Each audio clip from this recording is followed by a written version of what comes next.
Case की संवेदनशीलता को ध्यान में रखते हुए इस एपिसोड में मुख्य दोषी का नाम बदल दिया गया है। रुक! अरे तेरी माँ की! भागो! रुक! ये तेरी माँ का! रुक! सांस लगी तो भाग गई। अरे भागने दे साली को। मैं तेरे लिए दूसरी लड़की का इंतजाम करता हूँ। वैसे भी साली बहुत बच कर रही थी। रहने दे। देख पास मुझे कोई लफड़ा नहीं चाहिए। अरे यार जाना, कोई लफड़ा नहीं होगा। जा मूड बना चल।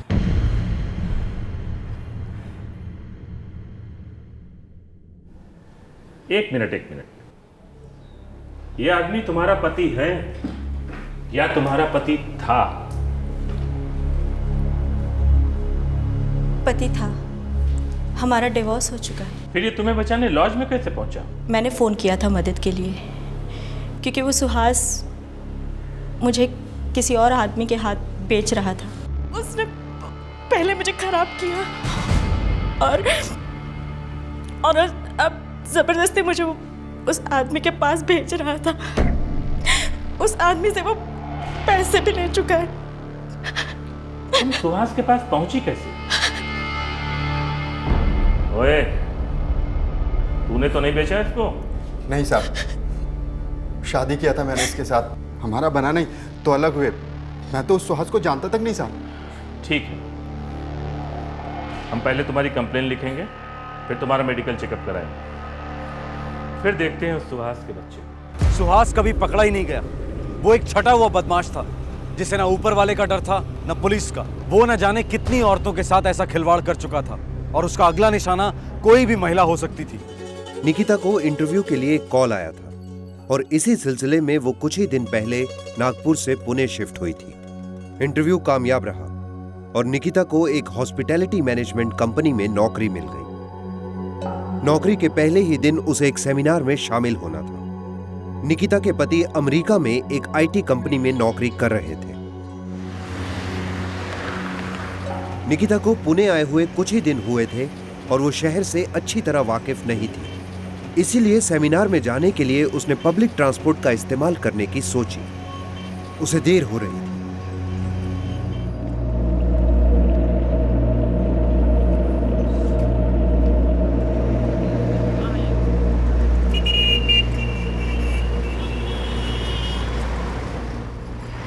अरे बहन जी, यहाँ 332 घंटे में एक बार बस आती है और कभी कभी तो वो भी नहीं आती। It's fine, मैं ऑटो से निकल जाऊंगी। अरे ऑटो तो यहाँ पे रुकते भी नहीं। बहन जी, अगर आप चाहें तो मैं आपको ड्रॉप कर दूं। किधर जा रही हैं आप? मुझे एग्जैक्ट एड्रेस तो पता नहीं, लेकिन वो कोई भंडार का रोड। अरे हम भी भंडार का रोड ही जा रहे हैं। आइए प्लीज, मैं आपको ड्रॉप कर देता हूँ। निकिता को वक्त पर पहुंचना था और जब गाड़ी में बैठे एक आदमी ने उसे लिफ्ट देना चाही तो निकिता ने बिना सोचे समझे हाँ कर दी। आइए।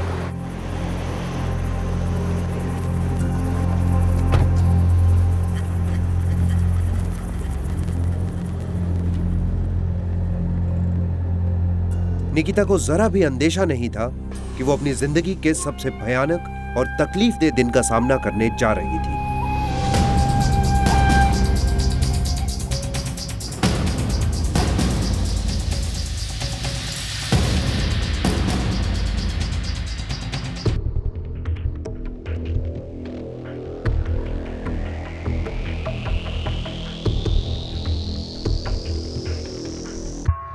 निकिता पुणे में नहीं थी। वो वहां की सड़कों और इलाकों से वाकिफ नहीं थी। उसे दो जगहों के बीच की दूरी का भी अंदाजा नहीं था। इसलिए वो समझ नहीं पाई कि उसे अपनी मंजिल तक नहीं बल्कि कहीं और ले जाया जा रहा था। यहाँ से भंडारकर रोड कितना दूर होगा? भंडारकर रोड वैसे आपको कितने देर में पहुंचना है मैडम? मेरा अपॉइंटमेंट 40 मिनट में है, तो कम से कम 10 मिनट पहले तो पहुंचना चाहिए मुझे। भंडारकर रोड आधे घंटे में बहुत टफ है। टफ है ना रे? अरे बहुत मुश्किल है बाबा, मुश्किल है मैम। लेकिन टेंशन मतलब मैडम, आप पहुंचा देंगे। आप बैठो। Thank you so much ma'am. Nikita को सुहास की नीयत पर बिल्कुल भी शक नहीं हुआ।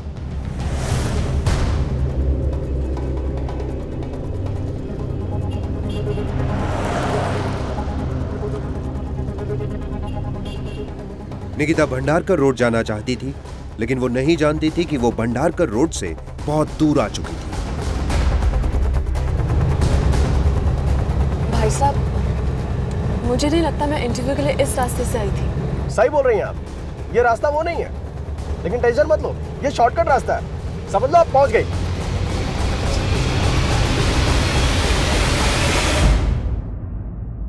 पुणे शहर कुछ समय से महिलाओं के लिए असुरक्षित होने को लेकर चर्चा में रहा है, खासकर बीपीओ और आईटी सेक्टर में काम करने वाली युवतियों के लिए। बड़े दुर्भाग्य की बात है कि निकिता इस सच्चाई से वाकिफ नहीं थी।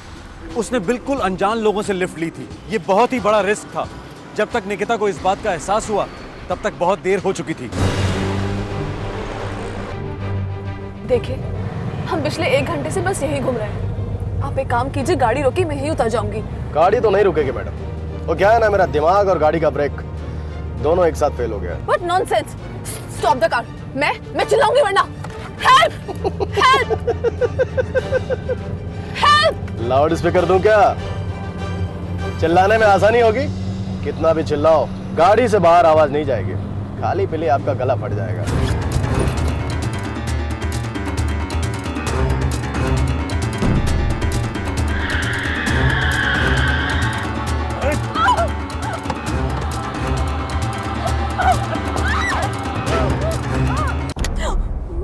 मैडम, वैसे भी हम लोग बहुत अच्छे आदमी हैं, लेकिन तभी तक जब तक कि आप हमसे अच्छे हो। जो कहते हैं चुपचाप करते जाओ। अगर उल्टा किया ना तो इस पेट में अतड़ी निकाल कर हाथ में दे। समझ गई? देखो,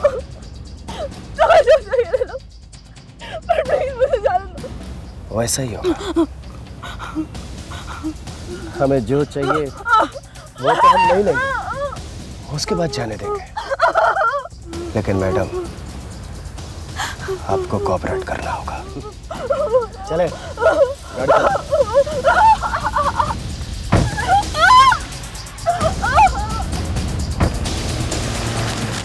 ये कहना आसान है कि उसे चिल्लाना चाहिए था, भागने की कोशिश करनी चाहिए थी, पर अक्सर डर के मारे सारी हिम्मत और सोच को मानो लकवा मार जाता है।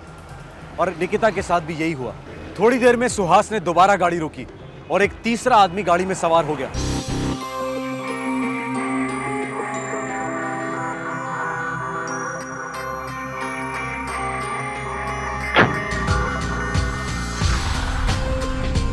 अरे वो टेक महिंद्रा के पीछे वाला इलाका कैसा रहेगा? वो सही रहेगा। अरे यार, क्या हुआ? लेकिन वहां तक के लिए तो पेट्रोल ही नहीं है। टेकड़ी से ले लेंगे ना।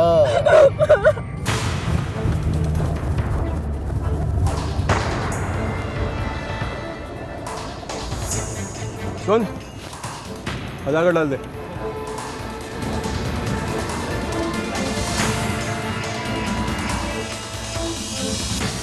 कस्टमर कैसे बेवकूफ बनाया था? किसको? अरे वो वाला। अच्छा, वो। अरे क्या बताऊं यार, इतनी मचमच हो गई उससे, बहुत चौड़ा बन गया था वो। हाँ, तभी तो मैंने बनाया। कहा कि इसको काट। सही है, सही है।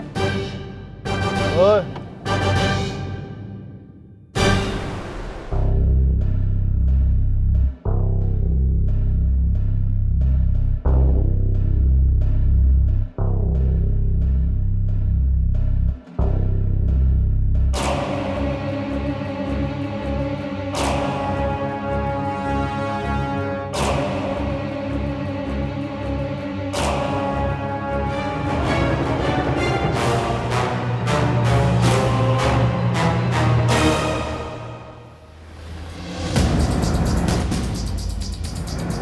बहुत पसंद आया क्या पेट्रोल पंप वाला?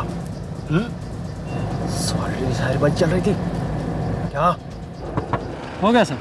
चले, गाड़ी निकाल। चल चल, गाड़ी चला।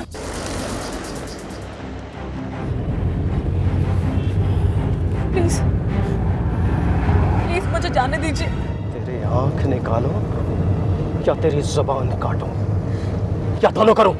ज्यादा होशियारी नहीं। वन पीस समझती है तो वन पीस। वन पीस मैं घर पे भेजूंगा। क्या? चल, आंख नीचे कर। आंख नीचे कर। आंख नीचे कर साली।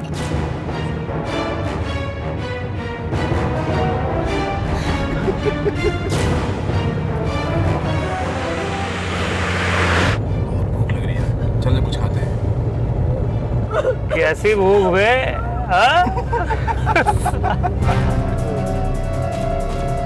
चल भाई, मैं खाना और खंबा लेके आता हूँ। हो गया। निकिता भाग निकलने का हर मुमकिन मौका ढूंढ रही थी, पर बदकिस्मती से उस ढाबे के आसपास ऐसा कोई आदमी नहीं था जिसे निकिता मदद के लिए इशारा कर सकती थी।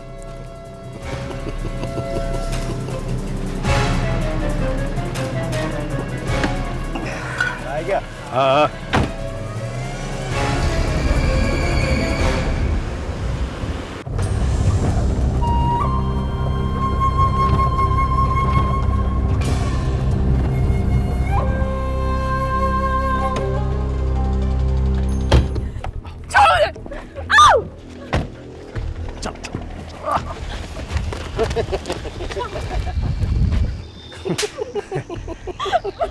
देख, आज पहली बारी मेरी। हाँ? चल ठीक है, ठीक है, ठीक है, लेके जा तू। चल जा, संभाल के लेके जा, संभाल के। चल खाना निकल। बड़ी हैरानी की बात है कि 1 महीना पहले ही सुहास के खिलाफ और हिंसा का केस दर्ज हुआ था। वो पुलिस के शिकंजे से बचता आ रहा था। अब वो एक और औरत को अपनी वासना का शिकार बनाने चला था। क्या वो अपने इस नापाक इरादे में सफल हो पाएगा?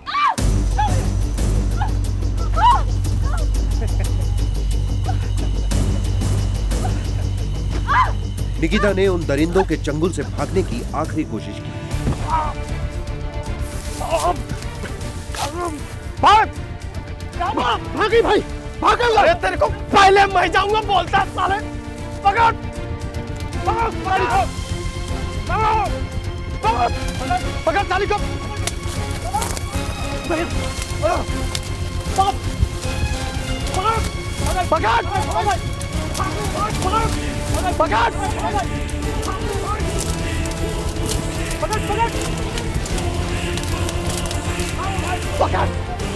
तेरी माँ का यार! उधर देख, उधर मिला क्या? सुन, उधर देख, उधर देख। अरे उधर देख।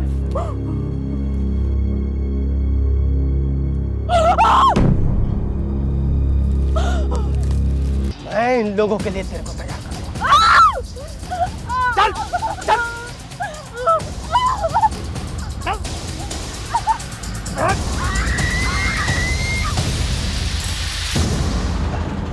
अरे बहुत भगा लड़की ने। निकिता का किया गया।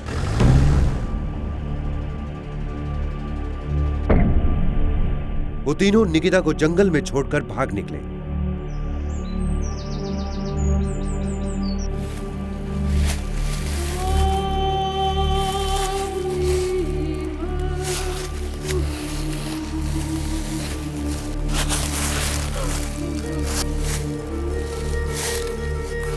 पूरी रात निकिता बदहवास सी पड़ी रही। सुबह होते ही जैसे तैसे हिम्मत जुटा के लड़खड़ाते हुए वो मेन रोड तक पहुंची।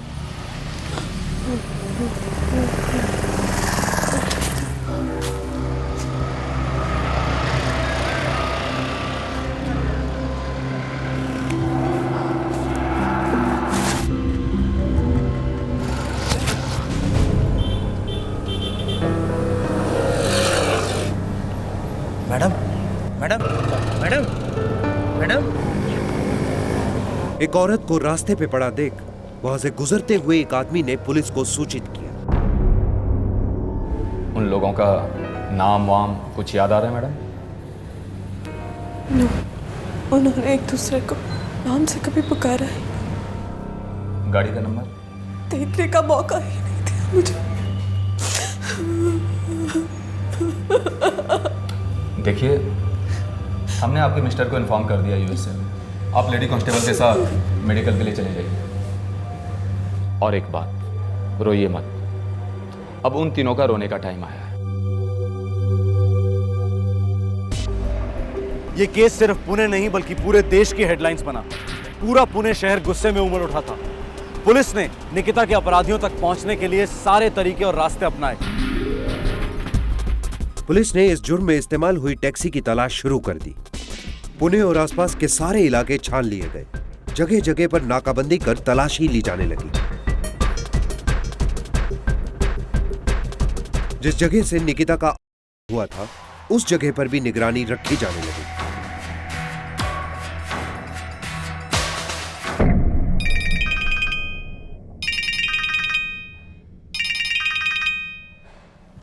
हेलो साहब, टाटा इंडिका अपने ढाबे पे खड़ी है।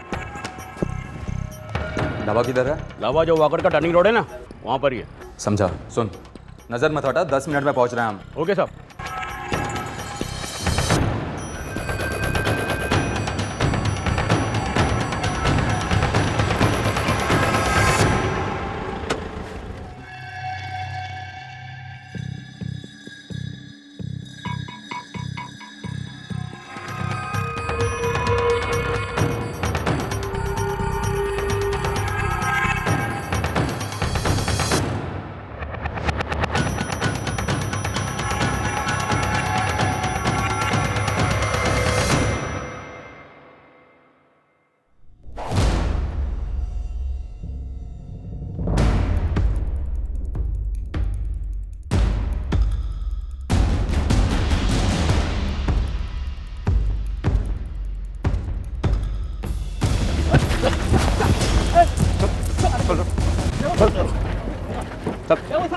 घटना के 24 घंटे के अंदर 2 अपराधी पुलिस की हिरासत में थे, लेकिन इस गिरोह का मुखिया सुहास अभी तक पुलिस के हाथ नहीं आया था।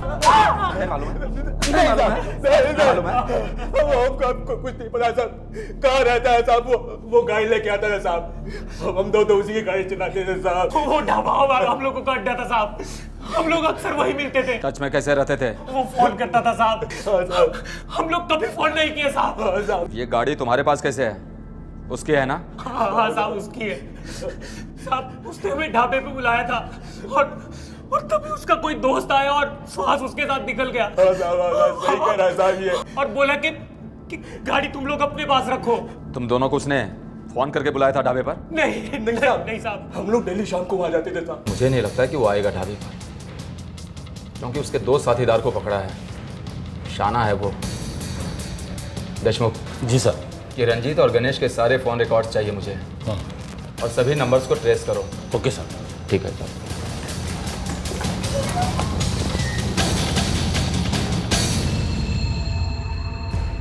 पुलिस ने हर उस फोन नंबर की जांच की जहां से सुभाष के साथियों के मोबाइल पर फोन आए थे। इधर पुलिस सुहास की तलाश में थी और उधर वो पुणे से भागने की तैयारी में था।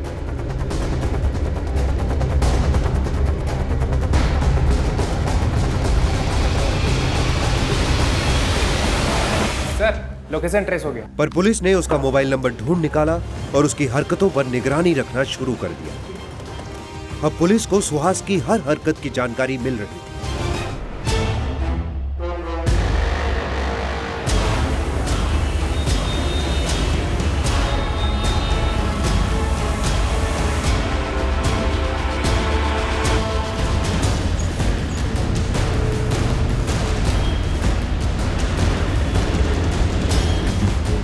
देशमुख,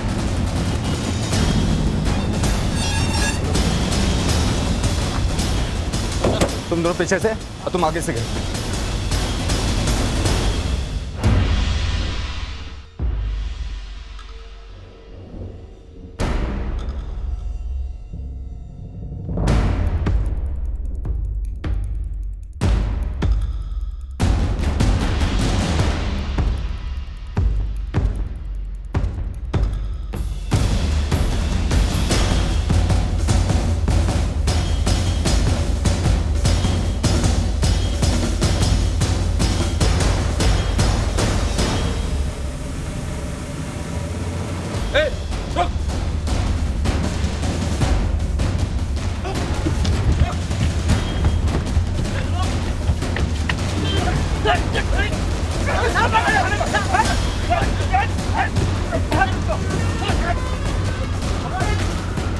उसी रात पुलिस ने सुहास को मुंबई पुणे हाईवे से गिरफ्तार कर लिया।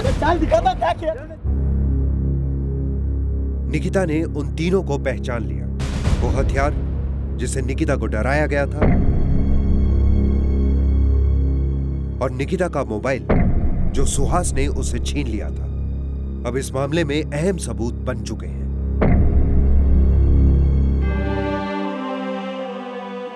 निकिता इस सदमे से बाहर आने की पूरी कोशिश कर रही है, लेकिन उसके जख्म तभी भरेंगे जब उसके अपराधियों को सजा मिलेगी।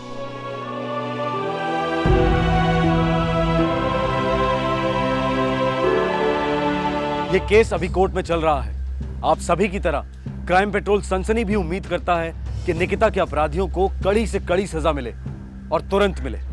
अगर आप अकेले हैं तो किसी भी अजनबी से लिफ्ट लेने से पहले 2 नहीं 10 बार सोचिए और सावधान रहिए।